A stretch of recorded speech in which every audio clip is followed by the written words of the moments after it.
আসসালামু আলাইকুম। আমি কাজী ফাহমিদা বন্যা, the contestant of miss and Mrs elegance Bangladesh 2024। আমার আরেকটি পরিচয় হলো আমি একজন আর্টিস্ট, আমি একজন মা, আমি একজন বিবাহিতা নারী, পাশাপাশি আমি একজন স্টুডেন্ট। বিএসএস অনার্স করছি পলিটিক্যাল সায়েন্সে মোহাম্মদপুর সেন্ট্রাল ইউনিভার্সিটিতে। আমার পরিচয় পর্ব শেষ। এবার আমি যে কথাগুলো বলতে আসলে এসেছি আমি সেই কথাগুলো বলবো। শুরুতেই বলছি যে এরকম একটা প্ল্যাটফর্ম বা এরকম একটা বিউটি পেজেন্ট যখন থেকে আমার বুঝ হয়েছে বা যখন থেকে আমি এই সম্পর্কে জেনেছি তখন থেকেই আমার স্বপ্ন ছিল যে হ্যাঁ, আমি একদিন বড় হয়ে সুন্দরী প্রতিযোগিতায় অংশগ্রহণ করব। এবার আসল কথায় আসি। Miss and Mrs elegance Bangladesh 2024 2024-এ আমি যখন এটার রেজিস্ট্রেশনের পোস্ট দেখতে পাই তখন আমি এখানে রেজিস্ট্রেশন করে ফেলি, কোনো কিছু না ভেবি, কারণ এটা আমার ড্রিম ছিল। তখন আমি জানতাম না যে আমি এই অবধি আসতে পারবো। এরপরে দেখা হয় অডিশনে। গত বছরের শেষের দিকে আমাদের অডিশন হয়। অডিশনে আমি স্ক্যাক পাই আলহামদুলিল্লাহ। এরপরে আমার আসল জার্নি শুরু। এখন পর্যন্ত আমাদের শ্রদ্ধেয় সিইও ইকবাল হোসেন স্যার, আমাদের আপু বলবো, মা বলবো, নাকি আমাদের গার্ডিয়ান বলবো, নাকি আমাদের ওনার বলবো, আমি সঠিকভাবে জানি না। তবে আমাদের মলি আপু, ফারহানা সাদিয়া আপু, তিনি নিজেও কিন্তু একজন কুইন। সে বাংলাদেশের হয়ে ইন্টারন্যাশনালি বাংলাদেশকে রিপ্রেজেন্ট করেছে এবং সে একজন টাইটেল হোল্ডার। আই রেসপেক্ট হার। তারা দুজন আমাদের প্রত্যেকটা কন্টেস্টেন্টকে যেভাবে সাপোর্ট দিয়েছে, যেভাবে নিজের পরিবারের সদস্যের মতো ভালোবেসেছে, ভালোবেসে শাসন করেছে, আদর করেছে, নিজেদের পাশে রেখেছে, আমাদের পাশে থেকেছে, তাদের মতো আসলে এরকম দুজন মানুষ আমার মনে হয় না অন্য কোনো বিউটি প্যাজেন্ট বা যে কোনো কর্পোরেট জব হোক যে কোনো ক্ষেত্রে আছে বলে আমার মনে হয় না। তাদের ব্যবহারে আমি সত্যি আপ্লুত। আর তারপরে আসি হচ্ছে আমাদের জন্য তারা কি করেছে।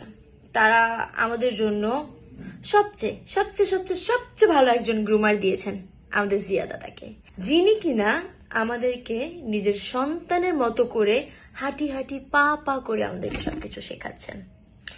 এরপরে আরো অনেক কিছু আছে ভেতরগত, যেগুলো আমি এখন চাইলেও বলতে পারছি না। আমাদের অনেক অনেক অনেক কিছু শেখানো হচ্ছে। আমাদের কথা বলার ধরন, আমাদের কণ্ঠস্বর, আমাদের মুখের ব্যায়াম, আমাদের চোখের এক্সপ্রেশন, আমাদের অ্যাক্টিং, আমাদের ডান্সিং, আমাদের টেবিল ম্যানার, আমরা কিভাবে খাবো, কিভাবে কি কোথায় কি কথা বলবো। আমি না এভাবে বলতে গেলে অনেক সময় লাগবে। মোট কথা আমাদের পুরো জীবনের যে অধ্যায় বা জীবনের যে শিক্ষা পুরোটাকেই তারা বদলে দিয়েছেন। এখানে এসে আমি নতুন করে নতুন নতুন এমন কিছু শিখছি যেটা আমি আমার এই 24 বছরের জীবনে এখন অব্দি শিখিনি। শেখার কোনো বয়স নেই, আমি শিখতে থাকবো। এখানে এসে আমি এক্সপেকটেশনের বাইরে গিয়ে অনেক অনেক কিছু শিখেছি, ইভেন এখন পর্যন্ত শিখছি এবং শিখে যাব। এবার আসি তারা আমাদের কাছ থেকে কি কি নিয়েছে। আপনারা বলছেন, আপনারা ভাবছেন তারা আমাদের কাছ থেকে লাখ লাখ টাকা নিয়েছে, তাই না?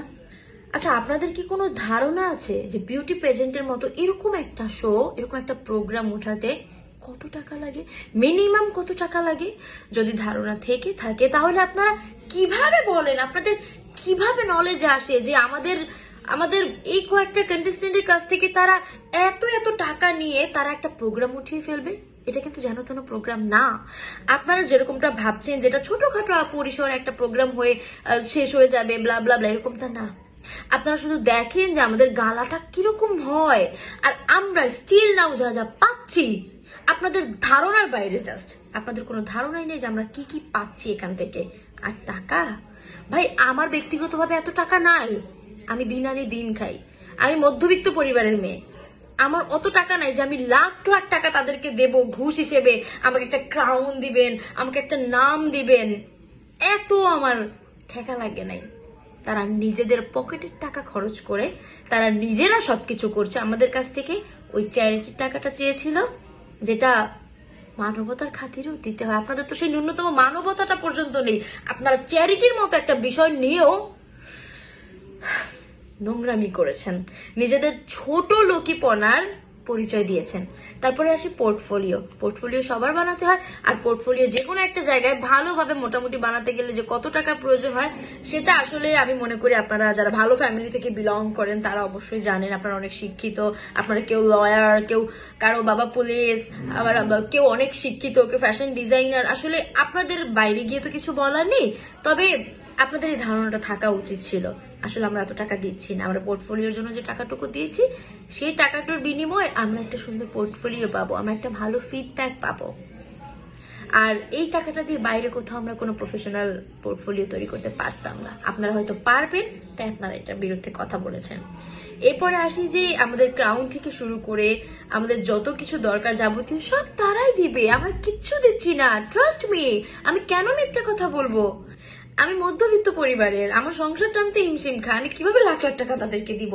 ইভেন আমাদের কন্টেস্টেন্টের মধ্যে এমনও কেউ আছে যে অনেক বড় লোক, এমনও কেউ আছে যে আমার মতো এরকম গরিব। তাদের ক্ষমতা নেই টাকা দেওয়ার, কারো টাকা পড়েনি, এখানে লাখ লাখ টাকা দিয়ে একটা ক্রাউনের জন্য আসবে। আপনাদের এই ভুল ভ্রান্তি দূর করুন, এখনো সময় আছে, আপনারা সঠিক পথে আসুন। আমাদেরকে নিয়ে এই ধরনের নোংরা কথা, এরকম অপপ্রচার চালাবেন না। আমাদের অর্গানাইজাররা যথেষ্ট ভালো, উই রেসপেক্ট দেয়ার। আপনারা ডিসরেসপেক্ট করেন, আপনাদের ব্যক্তিগত ব্যাপার, আপনারা নিজেরা করেন।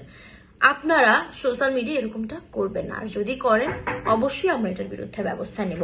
হ্যাঁ, ভালো খারাপ সব ধরনের মানুষ দুনিয়াতে আছে, এবং প্রত্যেকটা ক্ষেত্রেতে পজিটিভ নেগেটিভ দুই দিক আছে। তবে যারা নেগেটিভ করে তারা কি ভালো? মোটেও ভালো না। আপনারা কেন এরকমটা করছেন? আমাদের এই বিউটি পেজেন্ট নিয়ে আপনাদের কি সমস্যা, বা আমরা কি ক্ষতি করেছি আপনাদের? যদি কোনো ব্যক্তিবর্গ বা নির্দিষ্ট কেউ আপনাদের কোনো ক্ষতি করে থাকে, তাহলে আপনি তার সাথে সেটা বোঝাপড়া করুন। আমাদের ওনাররা যদি আপনাদের কোনো ক্ষতি করে থাকে, ব্যক্তিগতভাবে তাদের সাথে কথা বলুন ব্যাপারটা নিয়ে। আপনারা কেন অযথা আমাদের এই পেজেন্টকে এভাবে অপমানিত করছেন? আপনারা যা যা করছেন সেগুলো এখন আমি এই ভিডিওর মাধ্যমে চাইলে তুলে ধরতে পারি, শুধু তাদেরকে না, আপনার